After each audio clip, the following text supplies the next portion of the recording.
In the shadow of the Massachusetts State House, two monuments pay tribute to Massachusetts firefighters and police officers who have made the ultimate sacrifice. These tragedies are followed by an immediate rush of support, as witnessed during a tribute to State Police Trooper Tamar Bucci, who was killed when her cruiser was struck by a tractor-trailer. But as Joe Abley, chairman of the 100 Club of Massachusetts, knows, the needs of surviving families extend far beyond the funeral.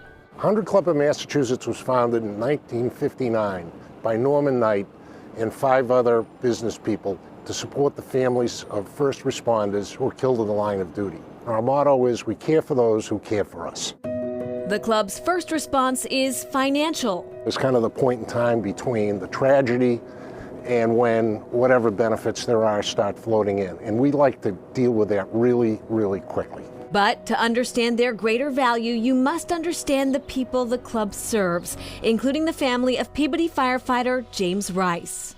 So October 14th, 1995. Yep, I was just 22 years old. So 2 years after you met.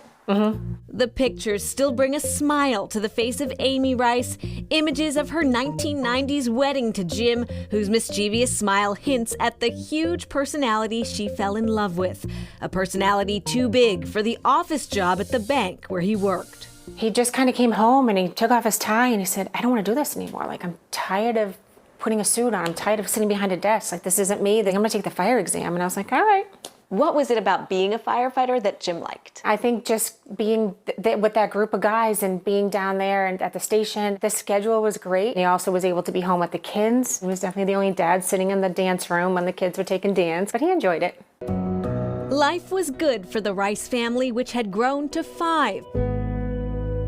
Until a late December trip to the bakery in 2011 would foreshadow a devastating tragedy. I went into the bakery, which normally has hundreds of people in it at that time of the year. And it was empty. And I said to the woman behind the counter, I said, where is everyone? And she said, there was a fire up the street. And as she said that, like an ambulance went by. For that minute, I was like, Hours later, Amy's worst fears would be confirmed. Jim Rice, the loving husband, father, and friend, was gone. A police officer, a firefighter, dies in a tragedy, and everyone comes together. But then it quiets down, and there's still this gaping hole. But that's when we got a phone call from the 100 Club. I was a little hesitant. We walked into the office and we met Mr. Norman Knight. And from that moment on, I knew we made the right decision. The club's support has come in the form of scholarships, care packages, and events. But for the Rice family, nothing compares to the annual Christmas party. You know, the little kids with their holiday dresses and getting their faces painted and taking pictures with Santa.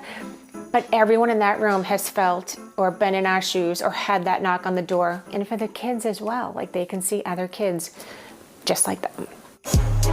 While the 100 Club has made a commitment to first responders who have died, Massachusetts has made a renewed commitment to first responders, specifically firefighters, while they are still living.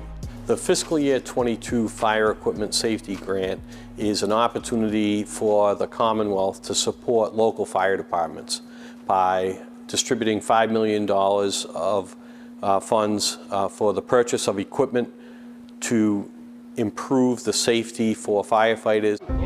State Fire Marshal Peter Ostrowski sees the program as an important opportunity for cities and towns to fill in equipment gaps that would otherwise be financially out of reach. And it's not that the town wouldn't want to purchase it, it's just the town couldn't purchase it. It just wasn't in the operating budget. For Athol Fire Chief Joe Guarnera, the money went toward a new fit test machine, which allows firefighters to ensure critical mask and breathing apparatus fit well enough to keep harmful smoke and toxins out. And to have another company to come in and do those, and it costs money, etc. With this grant, I was able to get our own fit test machine. Yarmouth Fire Chief Philip Simonian focused on air quality inside his station. So we utilized that funding to help replace the diesel exhaust system from a prior state grant. So it's been tremendous to all the fire departments. This tool, when they pan the room, really shows them. Fire Marshal Ostrowski demonstrates the thermal imaging technology that some fire departments just can't afford, and says it's not just the firefighters whose lives are at stake.